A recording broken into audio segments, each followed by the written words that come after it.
C'est décidé, je pars pour la Lune. Je vais m'arracher à l'attraction du réel pour atteindre mon but fabuleux.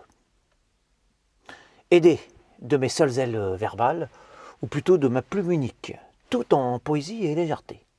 Porté par mes mots de choix et bientôt chevauchant l'azur, je vais d'abord monter, m'élever, m'envoler avec mon texte naissant sur ma feuille de papier, m'éloigner encore plus, puis disparaître de la vue des hommes, dans mon formidable essor vers l'ailleurs, ivre de joie, et rendu fou par ces lettres qui me dépassent. Je m'échapperai davantage de ma planète natale en prenant appui sur ses plus hauts tenues afin de m'embarquer dans un voyage sidéral, toujours soutenu par mon langage.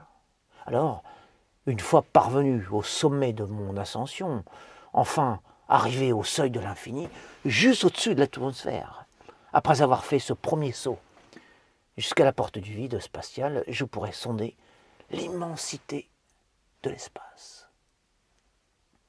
En plein élan scriptural, comme une voile traversant l'océan, je filerai dans les terres vers les mers paisibles du satellite. Et là, en toute tranquillité, je prendrai le temps de contempler la terre depuis mon sol semé d'or, les pieds dans la poussière, la tête dans le silence.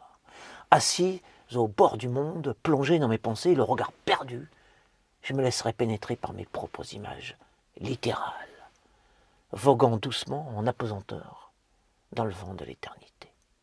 Heureux d'être là où je suis, sans plus de poids, présent tel un rêve incarné parmi les roches lunaires, comme dans un jardin imaginaire.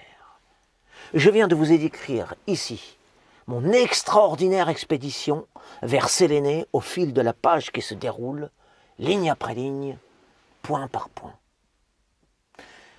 Parti de rien, je me suis élancé dans mon carré de papier pour, en quelques arabesques d'écriture, avec aisance et fol espoir, me hisser jusqu'à cette bulle de lumière qu'on appelle l'astre de la nuit.